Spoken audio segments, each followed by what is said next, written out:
So it's all to play for still. I think so. Do you want to bet against us?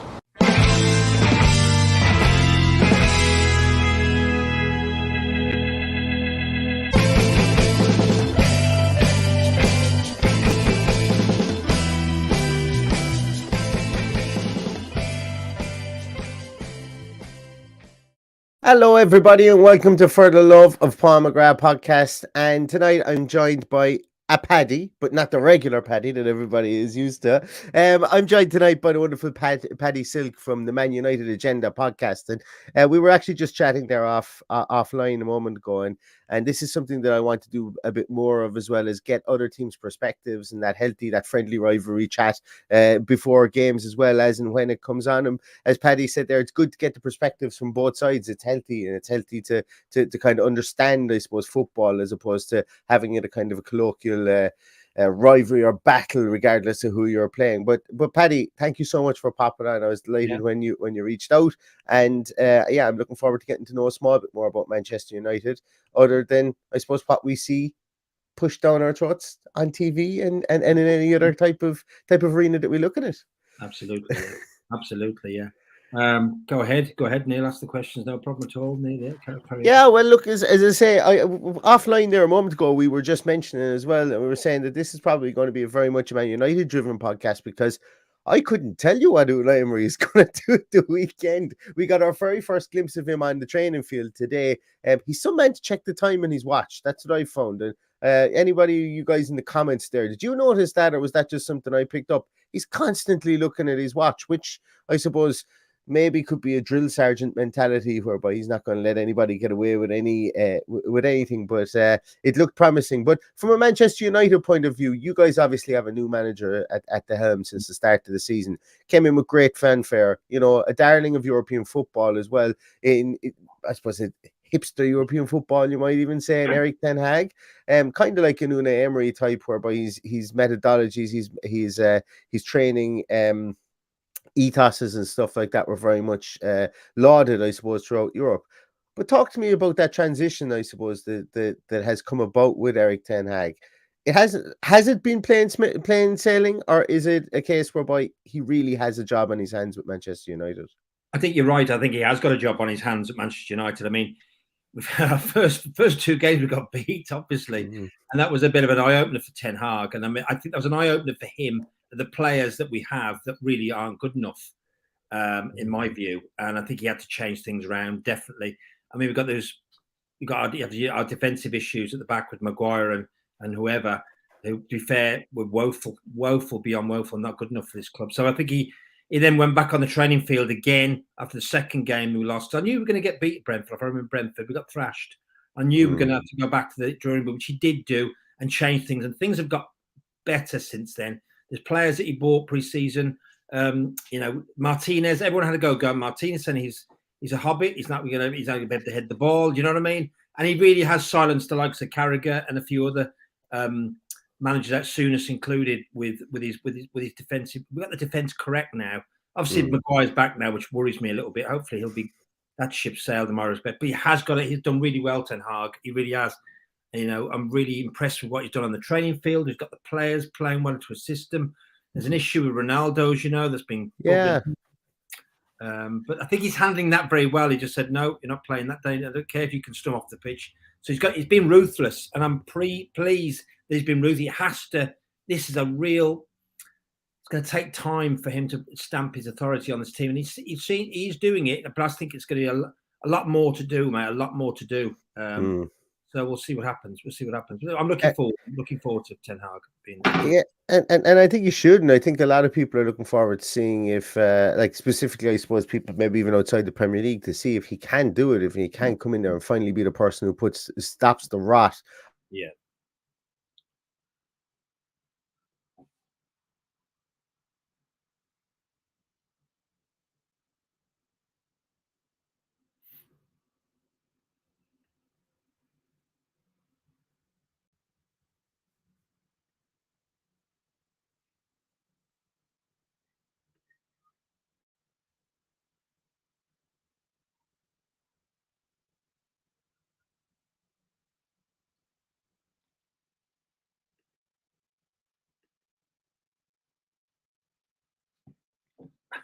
Bless you.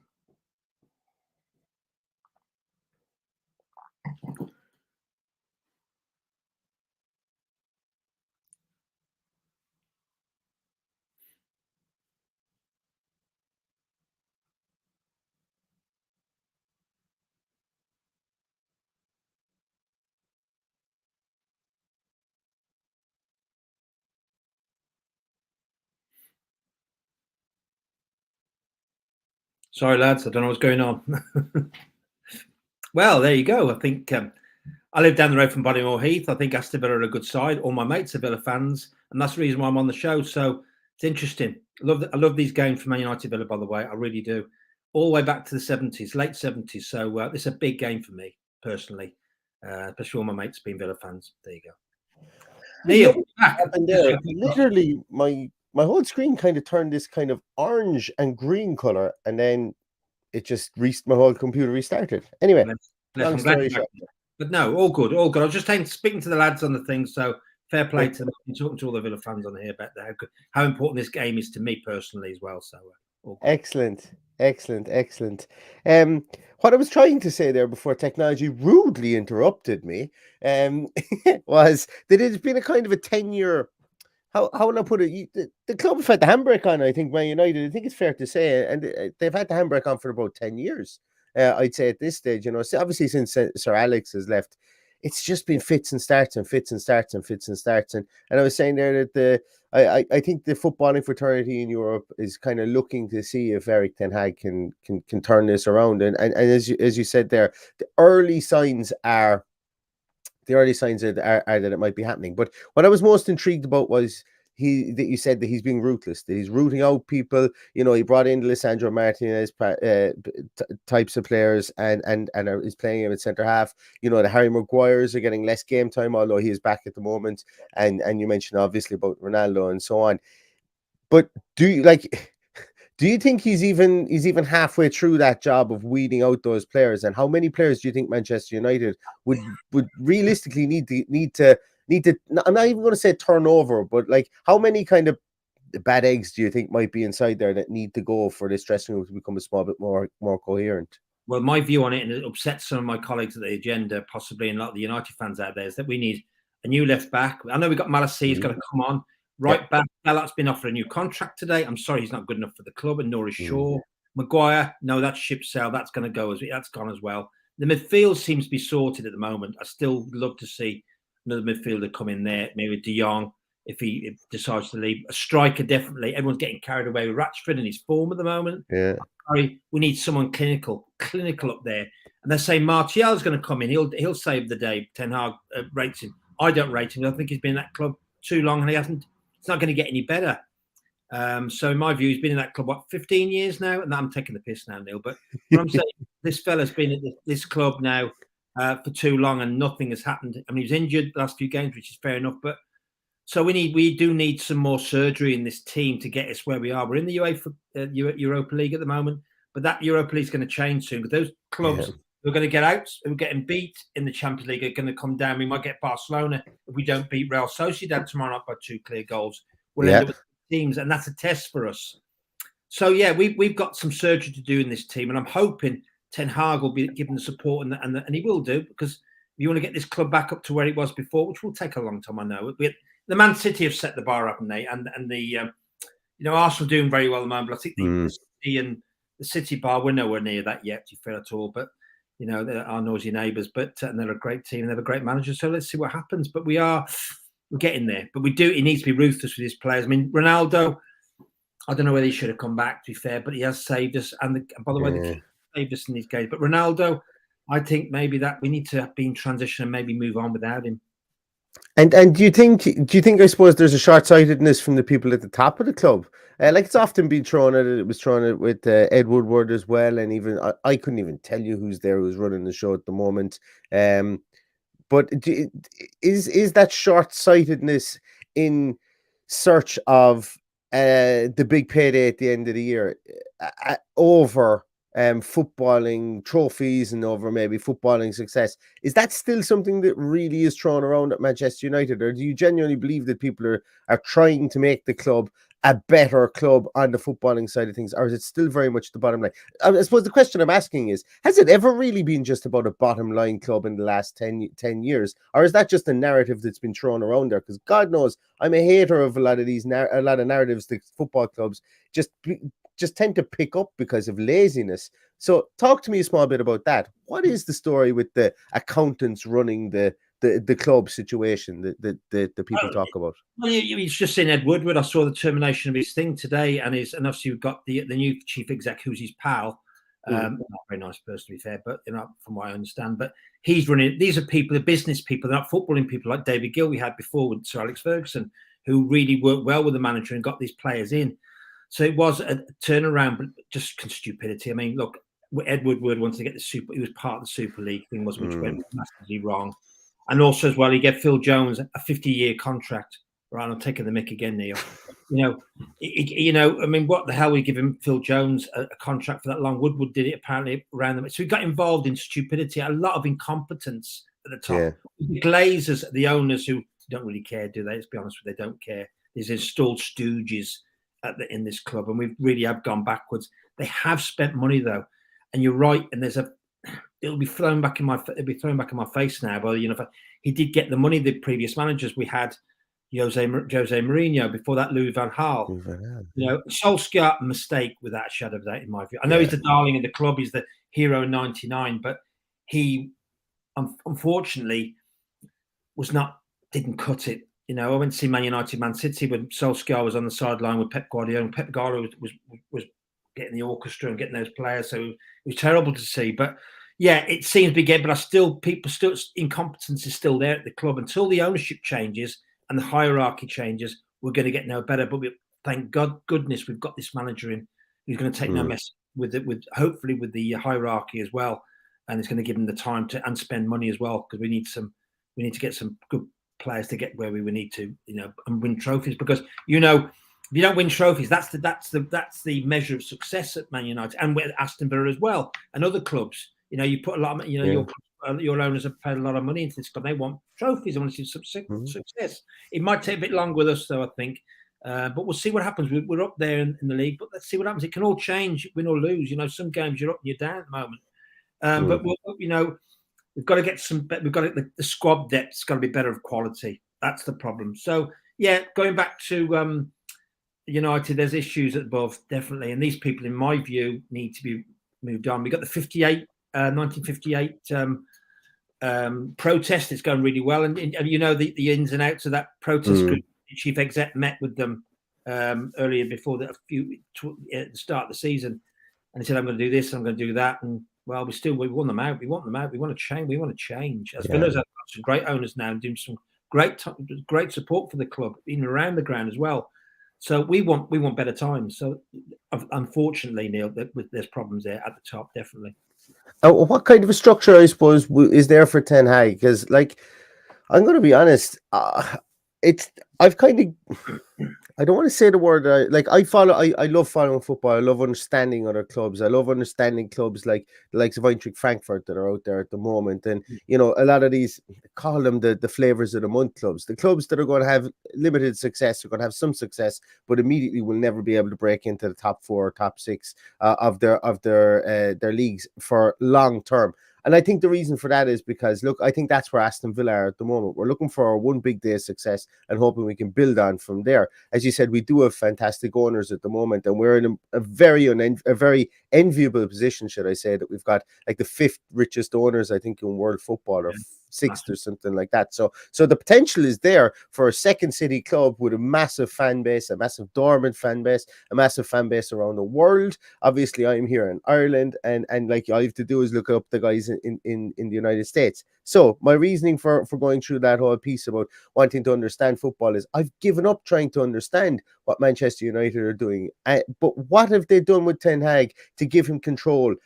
One of the biggest things is there's always this sense of managers having players forced upon them within Manchester United. Number one question for that is that true, or is that something I've just made up? And second of all, Do you think that Ten Hag has finished kind of molding his support structure within Manchester United at the moment? And will they ever bring in that director of football that they've wanted to bring in for the last 10 years? That's a good question, Neil, to be fair. I think he's brought his own people in over from Ajax, and I think he's been given that support to do that. Director of football hasn't happened. It's been very quiet, actually, at the top end. It's all about Ten Hag. It's all been thrust upon him and all his. I mean, he's got the man with the brolly. You remember the man with the brolly? He's still there. But he's helping Ten Hag because I think they were pals at 20, I think. 20, yeah. FC 20, yeah. So he's been supporting, so that's been good. I think he's been given the support, and I think that, what was the other question you said? Sorry, Neil. The other question was the director of football, I suppose. Like, are they any closer? Like Van der Sar seems to be playing, like he seems to be flirting and then pulling away and flirting and pulling away, and I think they probably would have gone for somebody like Overmars if Van der Sar, but obviously Overmars has had his troubles as well with misconduct and stuff. So they seem to be really like it's a 5 or 6 year process that they've seemed to try and get the right person. Whereas Chelsea just literally flood their front office at the moment with all these great talent evaluators, and it just seems to me that it's strange that Manchester United can't seem to agree on who they want. Well, I like Van der Sar. Obviously, he's one of our best goalkeepers we've had, and he's done his time at Ajax. He's studied and he's done well. I think in the background that may happen, but I suspect possibly after. I mean, I thought weeks ago we might get a new owner, but it looks like the Glazers aren't going to sell. They're going to keep taking. They're going to keep taking money from this club and get worse. But at some point, if it does happen, maybe a director of football and a new hierarchy will come in at the moment. But the minute we're treading water with this lot at the moment, as long as Ten Hag gets success, great. And obviously, the Champions League is the holy grail for all the big clubs. That's where the money is. That's where we're going to be heading possibly. But there's some good teams in there. Some good teams up there now. So it's a bit of a fight. But yeah, I'd like to see. I'd love to see Van der Sar there because he knows the club. He knows the ins and outs. He was there before. But it's still, I don't know. It's still being not run really. Probably got some ex-players there. I was really critical of ex-players being in those, in director of football and no, they haven't got the experience. No way, and that just didn't work. So I think Ten Hag's got a real hold on things at the moment because if he doesn't, he'll walk. That's it. Yeah. I think he's probably got. Do you know what? We don't need this job, but I'm quite well. He's quite a rich fella, bless him. He can go back to Ajax with open arms, or anywhere in Dutch football at all. Yeah. But he's got. So he really is. I think he doesn't take any messing, and also, in my view, anyway. I don't think so either. I think he looks like a fellow who can grit his teeth and make a tough decision. And as I say, he'd have no problem blowing things up because he's got a lot of credit in the bank, as I say, in European football, based on what he did at Ajax. And there'll be a lot of clubs that would take a chance on him. Not even a chance on him. There are a lot of clubs would be looking for him probably to fail at Man United to give them the structure that he needs if Man United don't want to fully commit to him. But we've obviously got a manager of our own, as I said. Unai Emery is coming here, and for us today was the first time, as I say, we saw him on the football field. He's brought in a whole new backroom team. There's obviously been one or two stayovers there. Aston McPhee has stayed around. Please don't write in the comments what your feelings are on Aston McPhee. It's fine. We've heard them before, I'm sure. But you see, it's just interesting that I see him there on the training field today, and he seemed to be pretty heavily involved in some of the training. But what I'm getting at here is I don't think that Aston Villa are finished with and the reason I asked the director of football question was a loaded question because I don't think Aston Villa are probably finished with their hierarchical changes that they will make over the course of the season as well. But I suppose, like, from your view, Unai Emery, he's no mug. He's no he's not somebody that Aston Villa are quote unquote taking a chance on, I suppose. There's big expectations for him. And I think the question I want to ask you with this is, being a non-Villa supporter, what was your what's your view on it? Because I remember when he was rumored to be going to Villa and the likes of Poch and the likes of Tuchel, there's a lot of other non-Villa fans and a lot of Villa fans as well saying, not a hope. Why would he take over a team 17th, 16th in the Premier League? But what was your view on that? And what's your view on Emery as a manager himself? And be honest, you don't have to make friends here. No, at all. Look, I live down the road from Bodymoor Heath, just down the road here. Yeah, you were saying, yeah. Far from here, and I got a lot of friends who are Aston Villa fans, and loads of them. So we know all the lads, and then we chat about who's going to have the manager's position. But Pochettino, I felt, doesn't know how to win in my regards. Emery does. He's a winner, and his record stands like there's no tomorrow for Villarreal. Look at his record. But when I saw Tuchel, I thought that's interesting. That he would be something else for Villa, possibly. Whether I think he would have come, possibly. I don't know what's gone on there, whether he was approached or not. But I thought Tuchel would be fantastic for Aston Villa. I was really worried then about you getting him. I think he would be great for Aston Villa, especially playing us. But Emery, he's here. I want other Villa fans and yourself to tell me: does he speak? Is his English better now? Does he not need an interpreter? I think he's better now. As Villa seems to be, yeah. We haven't had an interview. There's always going to be those things because the caricatures of him and how he spoke when he was at Arsenal. And I had Graham Hunter on the podcast, and Graham Hunter said to me, both before, on, and after the podcast, he said that it's something that kind of really irked him. The media coverage of his pidgin English, if you want to call it. I don't know if that's an acceptable term to use. If it's not, I apologize to anybody offended. But they irked him because the man speaks 5 different languages, and he can communicate in all those different languages. And yes, it's not going to be perfect, but I think the moral of the story here is, and what Graham Hunter said was that he has been working on his English, that it's always been a goal of his to get back to English football, that he had actually said yes to Newcastle United, went back to Villarreal and found the ire of the owners at Villarreal, and then basically not chickened out, but basically decided that he would stay the course with Villarreal until the end of the season. And thank you very much for that, Mr. Emery, because now you've ended up at Aston Villa. So to answer your question, I think it's always been a goal of his to come back to England. He thinks he's got unfinished work here. I think he was fairly unfairly treated, should I say, at Arsenal. Prior to last season, I think it was prior to last season, it was their best finish in the Premier League since Arsene Wenger has departed. So yeah, hopefully it's in the tea leaves for him to come and do that and have one of our best ever Premier League seasons this season as well, albeit he has his work cut out starting at the weekend. And talking about the weekend as well, Paddy, you're going to be missing somebody who just absolutely loves to play against Aston Villa, but I hope you don't mind me saying he usually does something that really gets the crowd absolutely worked up for weeks afterwards, and that's Bruno Fernandes. Whether it be the penalty he won when he stood on Ezri Konsa, or whether it be the goals he scored against us, or whatever it is, he's always like whenever Bruno Fernandes comes away from playing against Aston Villa, I can guarantee you on every single Villa site, he's public enemy number 1. But he's going to be missing this weekend. But my question for you is, has he really been missing all this year? He doesn't seem to have clicked into full speed like he has in previous years. Or is it just he's not getting the goals output that he has? You're right. He's not been the same player, to be fair, since last season. But they've been giving him the captain's armband, and I'm going to be quite critical. I'm quite harsh. I don't think he's a Man United captain. Either. There's not anybody in that team. There's a leader. But you're right. He hasn't been the same player. And when a few of the fans have been quite critical of him when he gets kicked and goes down. Look, you try and kick Roy Keane or any other players from the pass kick down, they get up and they get on with it. He's been clutching his leg, clutching his ankle, moaning at the referee. I mean, I remember one game I had to shout at Fernando. I've never really shouted at him at United when upset, but he was following the referee for 20 minutes, moaning about a decision. I thought, get on with your game. Just get on with your game. So he does. He has played well, but I did see that he got the booking, and and I thought, oh no, because we're going to miss him against the Villa. That was a real worry. But like you say, he's been doing well. I mean, I saw the Arsenal-Liverpool game at Old Trafford, and he put some great balls through for Rashford to score those goals at Arsenal, I remember.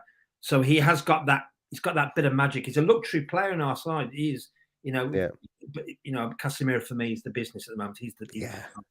He's the $60 million diamond. He's doing everything for us. So, but yeah, it's going to be with Fernandes. That's going to be a blow for us. That may give you the edge. I don't know. We can't really. Don't know. It's a difficult one for me. When I saw Fernandes, I thought, oh no, Villa coming up.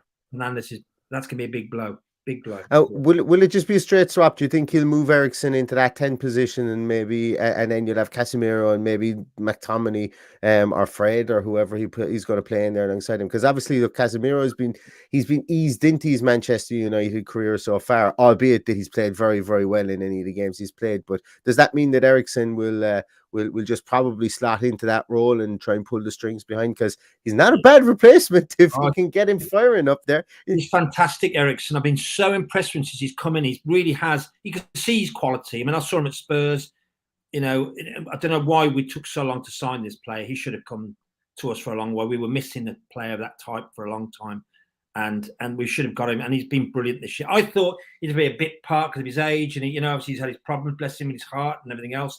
But he really has taken off in this team, and with Fernandes. So hopefully he'll slot in there, definitely. But Eriksen's been. You can see his quality on the ball. He strokes it about. He was given all the time in the world by the lovely West Ham defence last week for Rashford to get the header in.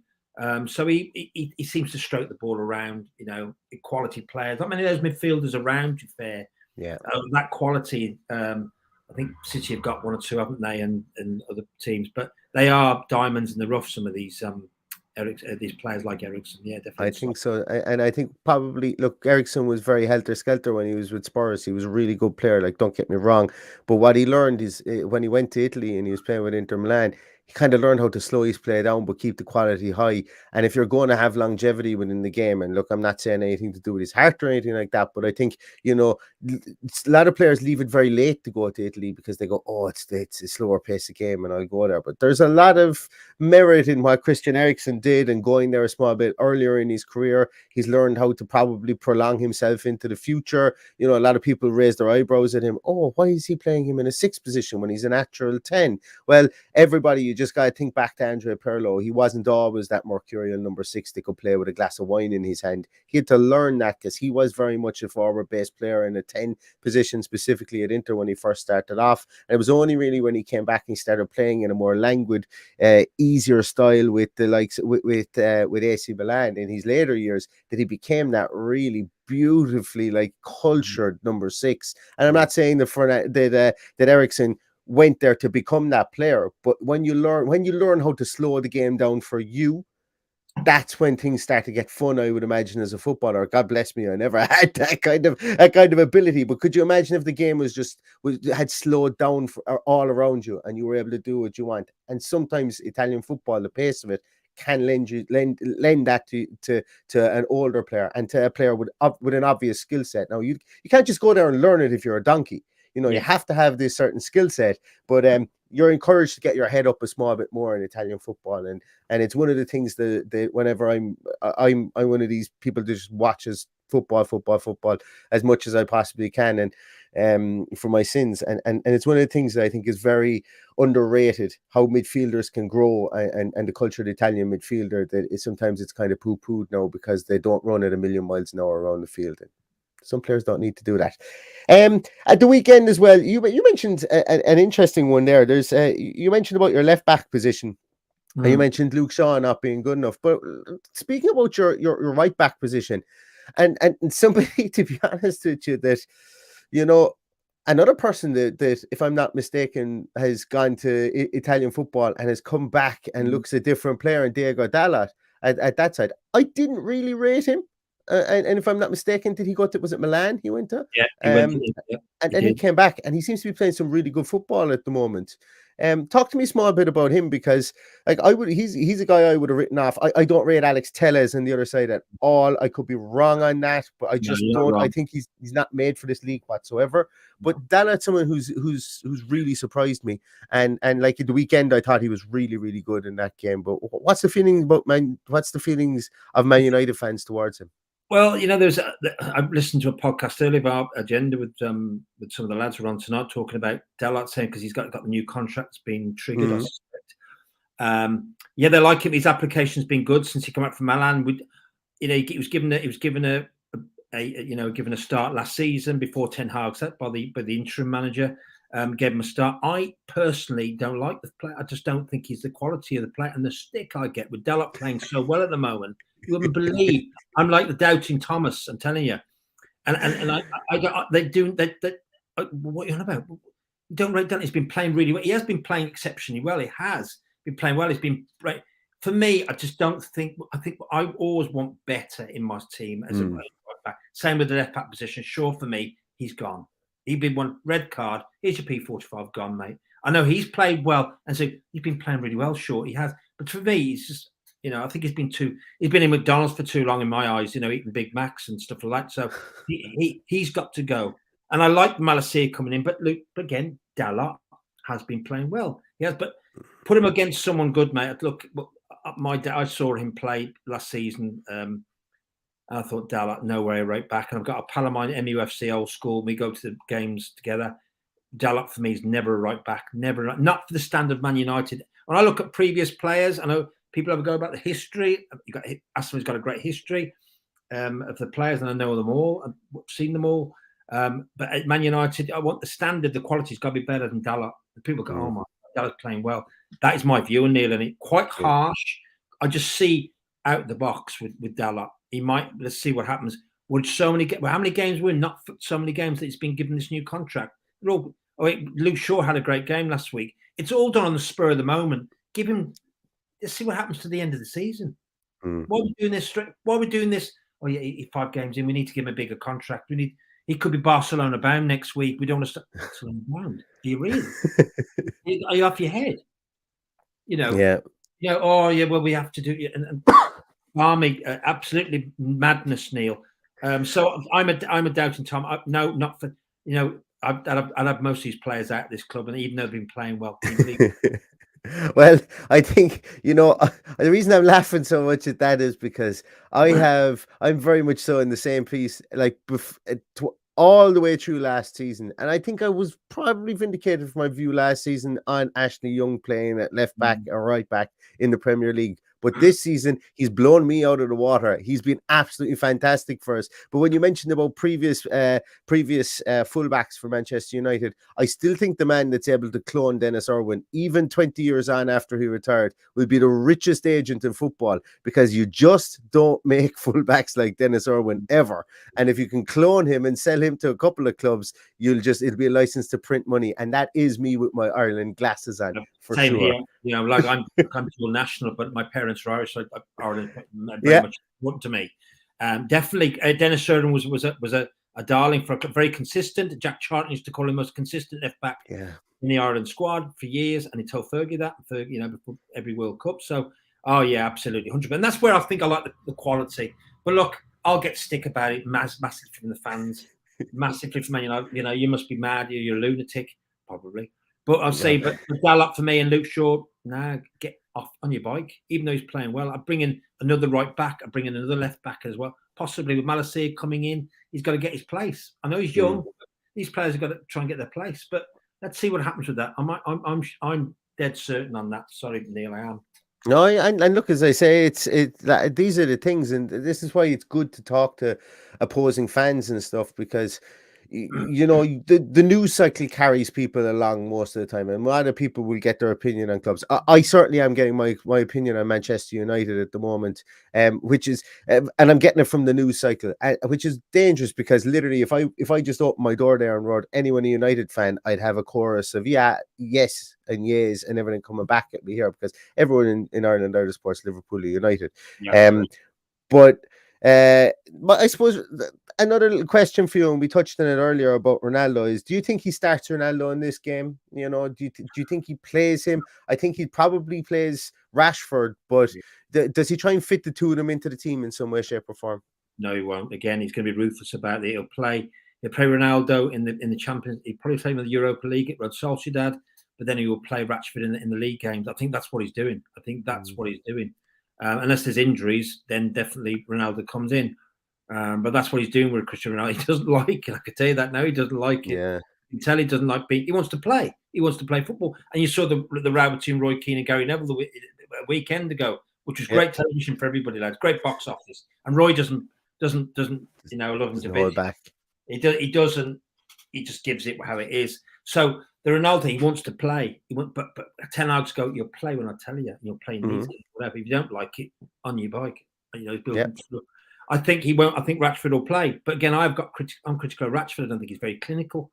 I talk about your players up front. I don't think any of them are clinical either. Yeah. You need, and they're very harsh to get, but you've got to get more clinical. Rashford. He scored a great goal last week and the week before.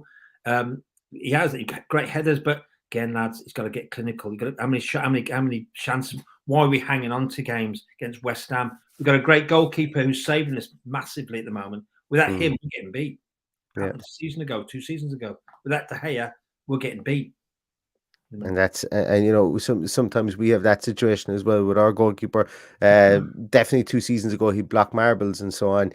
It is important to have a good goalkeeper, but also a good goalkeeper can only take you so far as well. Question from the crowd here, asking, obviously it might be a sore subject for you, but that manic Europa League final with the 22-man penalty kick shootout and so on. Villarreal obviously beat. It was Unai Emerys. Villarreal beat Manchester United that day. Do you remember the game? What was? Do you have any overarching memories of the game or any feelings towards? Because as I say, it was really, like I say it the whole time, that was as motley a crew assembled by any team. That I'm talking about the Villarreal team to go out and win a European trophy that I can remember in years and years and years. And it probably, I might even get stick for this, but it probably harkens back to the time Aston Villa won it in '82 because, they were a band of men that were good players that were thrown together and they used hardly anybody over the course of the season. That Villarreal team were thrown together and they had a good manager who was able to get the best out of them. But what's your overarching or your abiding memory of that game? Or do you have any memory of the game? Because it just would be interesting to tie everything together with Unai Emery and all that. Yeah, I've got a very distant memory about that game. But again, I was very anti-Ole Solskjaer as a manager. Yeah. And yeah, it was great to get to the final. We went through some up and down games. We did. But Emery again, isn't he? He was brilliant with Villarreal. He knew that team. He knew the players. Mm-hmm. To be fair, Solskjaer bottled it. Some of the decisions he didn't. Tactically, he was inept. And that's what happened. And Emery had that awareness tactically in that game to know what to do in that game.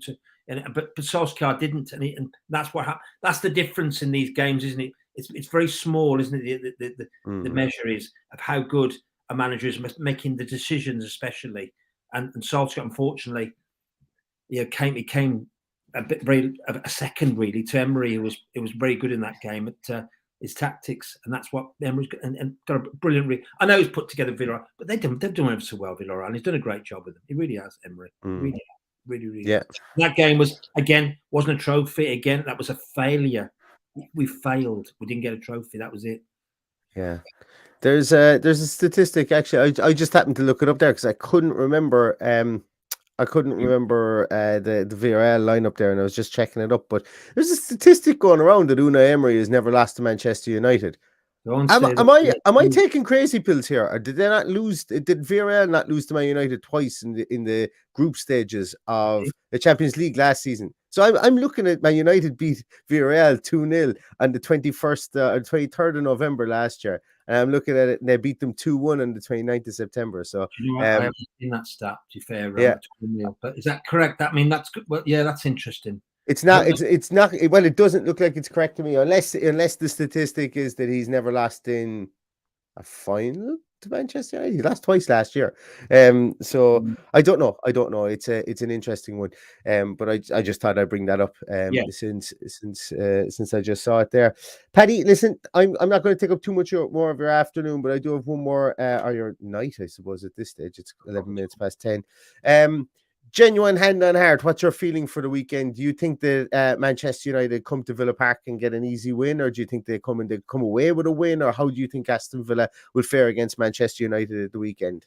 Well, you don't want to do caretaker manager, but unfortunately, played Newcastle and you got well and truly hammered. And you got a defence that's struggling there. And Mings is a waste of space in my view. I don't know why he's still in the club, and also he's a bit worse. He's not worse. He's probably worse. Well, around par with each other in Maguire. But I think there could be a new manager bounce. I don't want to say that, but I think Ten Hag has come there, and I think we've got some good. Anthony for me is one of the players for me. I hope he turns it on Sunday. He's exciting me. So I think that possibly we'll win on Sunday. But again, the new manager bounce worries me a little bit, tiny bit. That's creeping into me. The new manager bounce for Emery. You're going to get these players are going to go. Oh, new manager, we got to pick it up here. Same as they did with the caretaker man, but they didn't do it with Gerrard. So I don't know what happened. Depends on how they all set up. But if we get some of our players back, Anthony especially, I think he's been the difference for me. He really has. We'll see, but I think we'll win. I do. But the new management bounce is edging me in my ear with Emery. Like you said, I'll have to look at that stat after. If that's the case, it's a concern. Yeah. Well, I think that Emery will come in with frustrate Manchester United. Or sorry, I think he'll come in and he'll just try and get us really dogged. I wouldn't be surprised if we have 20-30% possession in this game, and I think he'll play it like he did maybe in that Europa League final, or maybe even like he played against Juventus last year. I think you're going to get pelters in the comments about saying about Tyrone Mings is a waste of space, by the way, as well, because I can see people say, gasp, oh my God, what's he after saying? I think the shock of that comment is going to reverberate around the comments on this. But look, each to their own. Everybody's entitled to their opinion. Absolutely. I don't mince the words, Neil. That's all. I'd say how it is, and that is it. Absolutely, that's apparent. And with other clubs as well. If I see someone, like I've been watching football as long as I have, Neil.